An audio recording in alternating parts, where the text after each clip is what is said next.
name is Paris Dewey Mommy, and I'm the host of The Road to Success for Your Highly Sensitive Child.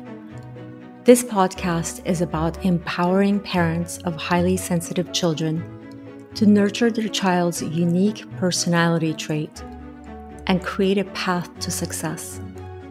Our podcast provides guidance, insights, and support to help you unlock your child's full potential, fostering resilience, confidence, and a bright future. If you're new to my podcast, please go back and listen to episodes 1 and 2 because they provide information on high sensitivity that all subsequent episodes will build upon. If you skip these episodes, you won't get as much out of this and all subsequent episodes. To book a private coaching session with me, please click on the link in my bio or go to www.pod.co/coach-to-parents-of-HSC. Today's episode is all about the importance of regulating your nervous system as well as your child's nervous system.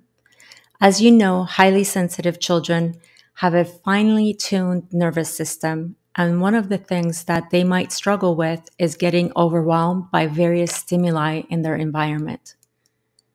If your child cries easily and often, for example, you know that their nervous system is no longer regulated.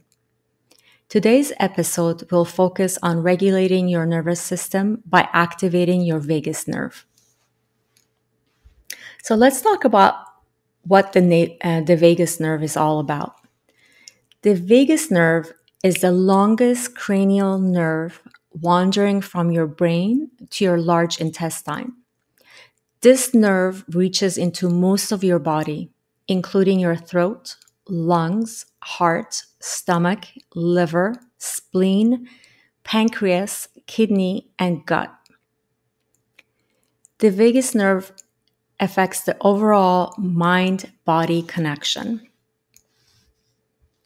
The vagus nerve connects the gut and brain and communicates information from the gut to the brain using neurotransmitters such as serotonin and glutamate,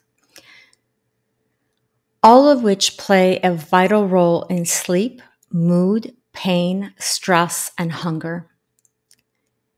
So the vagal pathway is bidirectional, with 80% of the information going from the body to the brain and 20% going from the brain to the body.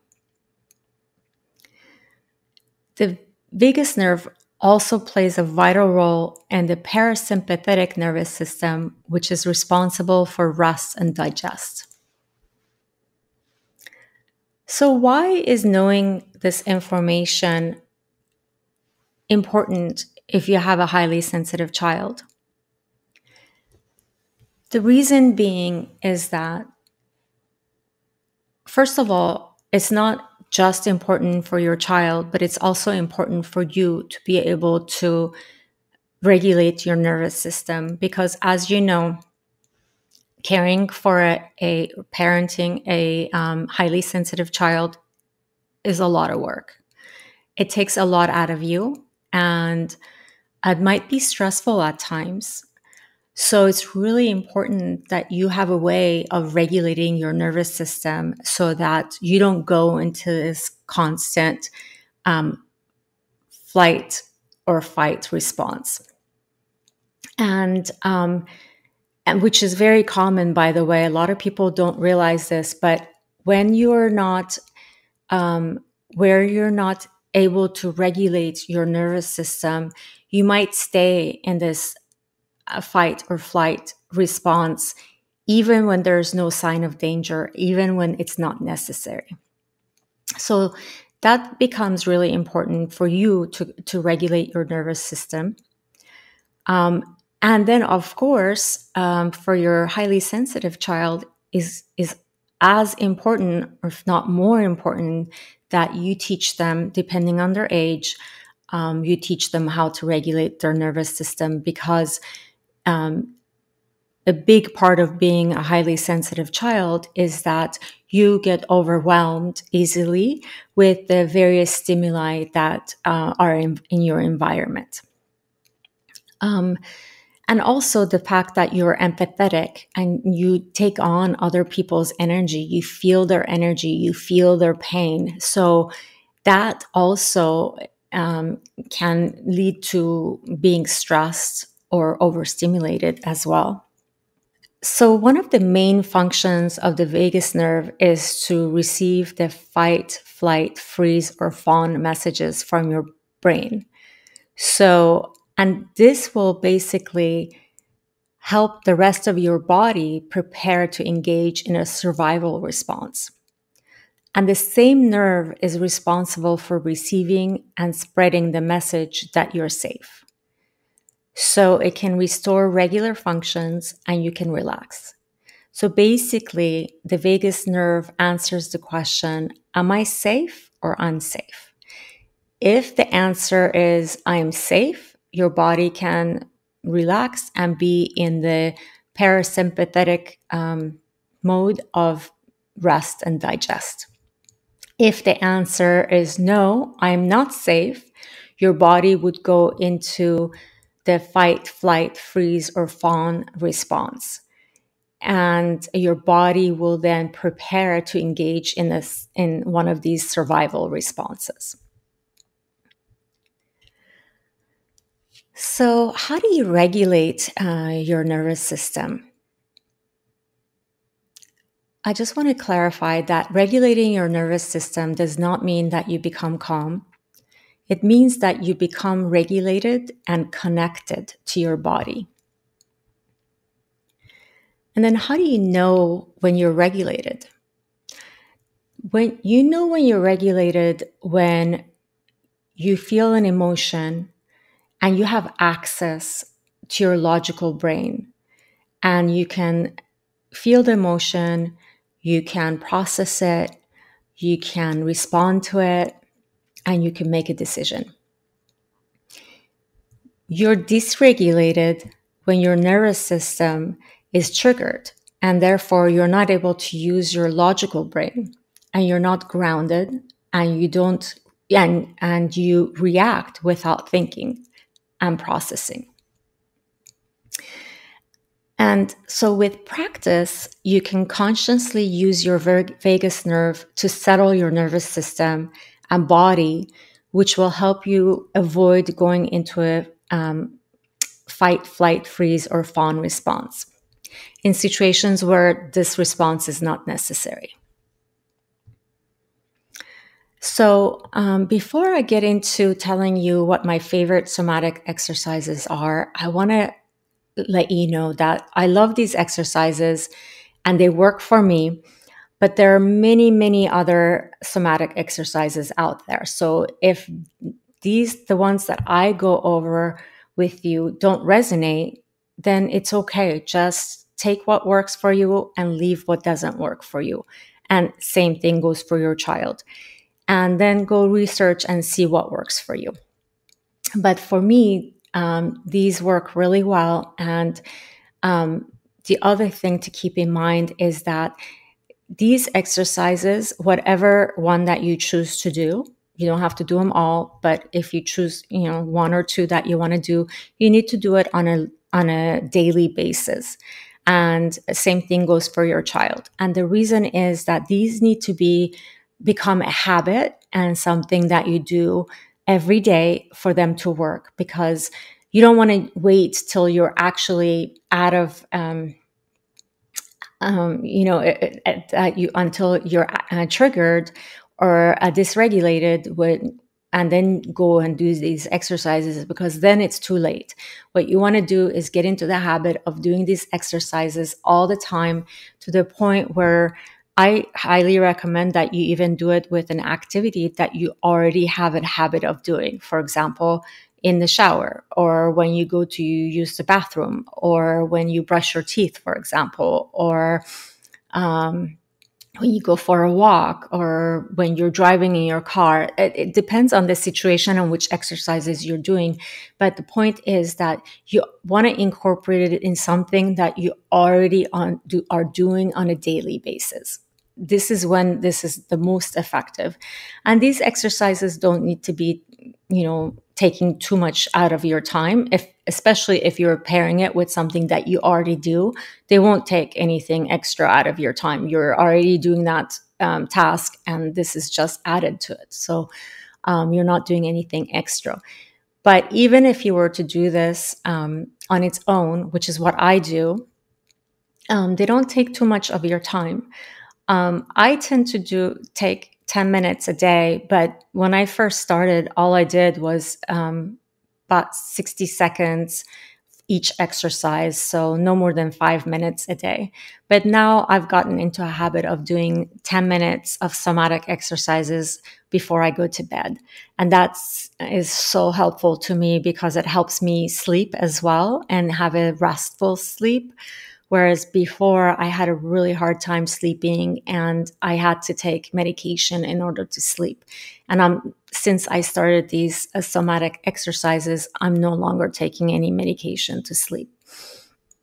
So it has a lot of other benefits as well. For example, I had a inflammation of the skin that caused a discoloration of my skin on my back. And luckily it's on my back, so nobody sees it. But it bothered me. And I would never be able to wear like shirts that had an open back or a dress that had an open back because I didn't want people to see this. But since I've done these somatic exercises, I've noticed that that skin inflammation that the doctors couldn't really fix, they could just put a band-aid on it with all these ointments that they gave me. I actually have been able to see a dramatic difference in the discoloration of my skin. It's a lot less. And actually, even my massage therapist commented on it without me even saying anything to him. So when he made a comment on it, I was like, yes, this is working. It's not just in my head. But definitely there are other benefits of doing these somatic work as well.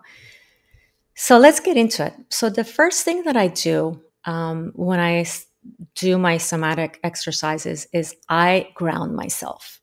And this is basically orienting myself to my space with all my 5 senses. So this looks like, it's the 5, 4, 3, 2, 1 method. So you want to look in your environment wherever you are and look for 5 things that you see. And it could be anything. It could be, I choose to look for things that are pleasing to the eye because that helps me a lot. So for example, right now I'm seeing an orchid in front of me, beautiful orange, fire on ice roses, my beautiful tablecloth, my dog, and a painting from Costa Rica that are of frogs. 4 things that you could touch. So I won't go through this together, but it could be anything. It could be like a soft blanket that is on you, or like a throw that's on you. It could be the flower that's in front of you. It could be anything. And feel free to walk around too. You don't have to be seated to touch the things that are around you. If that's convenient, then do it, but you can walk around in your space as well. And then you want to have 3 things that you could smell. So for example, my flowers, my roses, a scented candle, or the smell of my hair. And then 2 things that you could hear. So I can hear the buzzing of my modem because I'm a highly sensitive person and I have very strong hearing. I can hear things that most people can't hear. And then the other thing that I hear is basically the outside noise, the noise that the animals are making in the garden. And then one thing that I could taste is I just had delicious tea and the taste is still in my mouth. So that's one thing that I could taste. So this exercise just grounds me and gets me ready to do the somatic exercises, the exercises that activate your vagus nerve. So the first thing, the first exercise is an eye exercise. And this is where you keep your face facing forward and you do not move your face, but you move your eyes to the right, as far to the right as you could see, without turning your head, until you yawn, you swallow, or you sigh. I do this exercise all the time, and I've never really paid attention to the fact that I swallow, and I've never sighed. So for me, it's always yawning. And when I first started, it would take me a little bit before I would yawn. Now I yawn almost, seconds after I do the exercise. So you want to keep your gaze to the right, and this needs to be comfortable. So you don't want to strain your eyes. You don't want to strain anything on your body doing any of these exercises. And then once you yawn on the right side, then you look in the center again. And then again, without moving your head, you look to the left until you yawn, sigh, or swallow. And you can do this exercise for as long as you like, but it's recommended to do it for 30 to 60 seconds. Just make sure that you don't turn your head. It's only your eyes that are moving to the right as far as you could see to the right, or to the left as far as you could see to the left. And you focus on whatever it is that you're seeing when you look right or left. And then there's a similar exercise, but this one is with your ears. So you could do both ears at the same time, or you could do one ear at a time. And basically what you do is you gently pull on your earlobe downwards. Again, you don't want to hurt in any way, so you only pull until a comfort level, your own comfort level, until you yawn, sigh, or swallow. And then you go to the middle of your ear, outer ear, and you pull away from your face and hold until you yawn, sigh, or swallow. You do the same thing on the upper part of your ear, and you pull upwards towards the sky until you yawn, swallow, or sigh. So again, you can do this both ears at the same time, or you could do one and then the other. And then the third exercise is breath work. And the importance, the breath work that works and that activates your vagus nerve is where you exhale slowly, and you want to have your exhales longer than your inhales. So it's deep breathing, and you inhale and you exhale slowly, and you exhale longer than your inhale. And you want to be in a nice, quiet, comfortable spot when you're doing breath work. And you want to do this for a minute or two.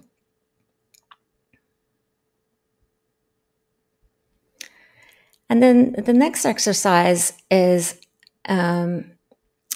it has to do with your emotions. And I've talked about this earlier as well in my earlier podcasts, where this is where you process your emotions, you metabolize your emotions. What this means is that you name your emotion. What are you feeling? For example, right now, I'm feeling grateful.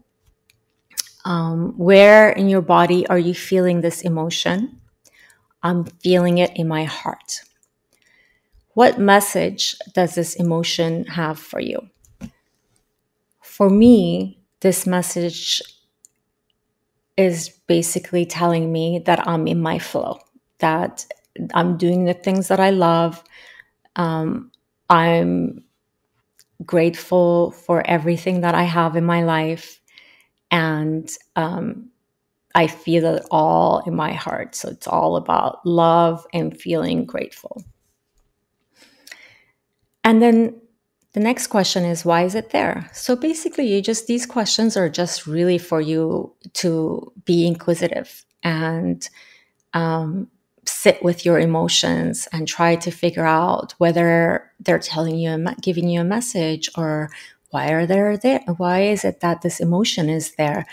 And then you sit with the emotion. And by the way, if the answers don't come to you, it's okay. It's okay to just sit with it. And that can be enough. And over time, you'll learn to listen to your body, and you'll learn to figure out, okay, I can feel it. It's in my gut, or it's in my heart, or it's in my, I don't know, head. Whatever it is, over time, you'll get into that habit of being able to really hone in on it and be inquisitive and get answers. But if you don't do that in the beginning, it's okay. It's just a process of learning something new. But whatever you do, don't ignore your emotions and don't dismiss them, because what this does is that this is a sure way of getting your emotions trapped in your body.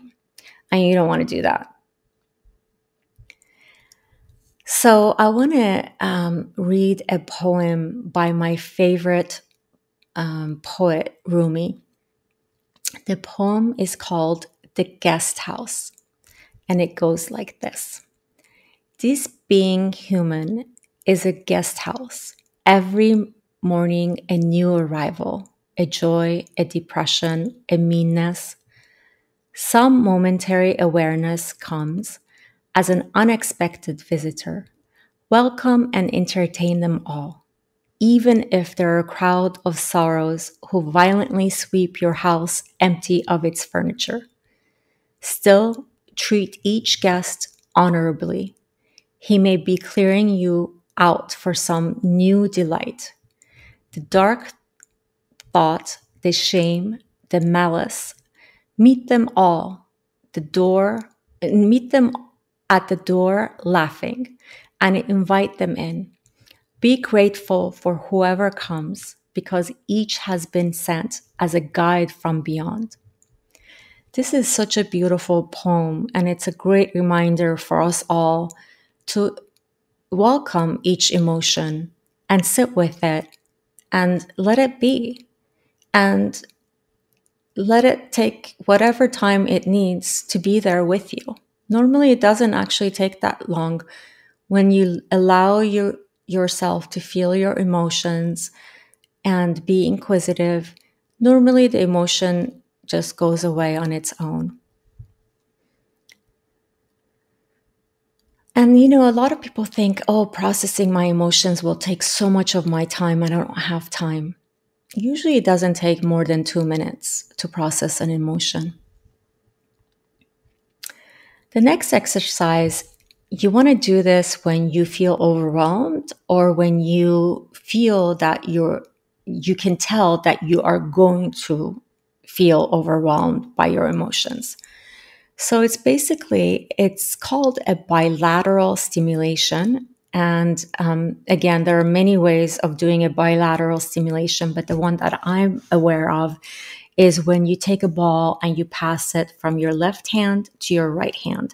And you don't want to do this too fast because you don't want to drop the ball, and you don't want to get frustrated, and you don't want to really concentrate too much, but you want to just do this so that it feels rhythmical to you.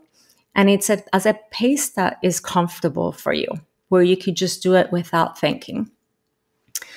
And this is a very nice way of bringing you back into a state of being able to use your brain and your body, so you can have access to your logical brain and be able to process information, make decisions, respond to things.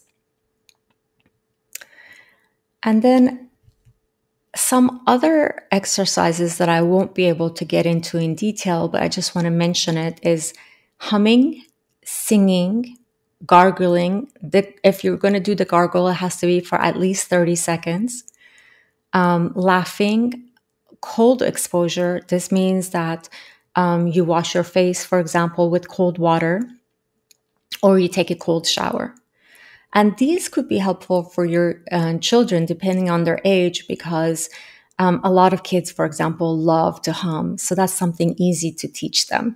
Or they love to sing, and you can teach them to sing in the shower, sing when they go to the bathroom, so that they're constantly, that they're doing this on a daily basis. Laughing, of course, is the medicine to everything in life. And then cold exposure can be helpful for your child too, because if, for example, they're at the age where they're going to school and they can't do the other exercises for whatever reason, maybe it's not appropriate in the school environment, but they could excuse themselves, go to the bathroom, and just wash their face with cold water. So just remember that these exercises need to be done on a daily basis, and they only work if you make this a habit. As we close this episode, I want to remind you that you have the power to create a bright and successful future for your highly sensitive child. Embrace their uniqueness, nurture their strengths, and provide them with the love and support they need. Together, we can pave a path to success that aligns with their sensitivity. Thank you for joining us today, and remember, you're not alone on this journey. We'll be here with more insights and inspiration in our next episode. Until then, keep believing in your child's potential, because they truly are extraordinary. Stay tuned, stay inspired, and stay committed to setting your child up for success in life. To book a private coaching session with me, please click on the link in my bio or go to www.pod.co/coach to parents of HSC, all one word.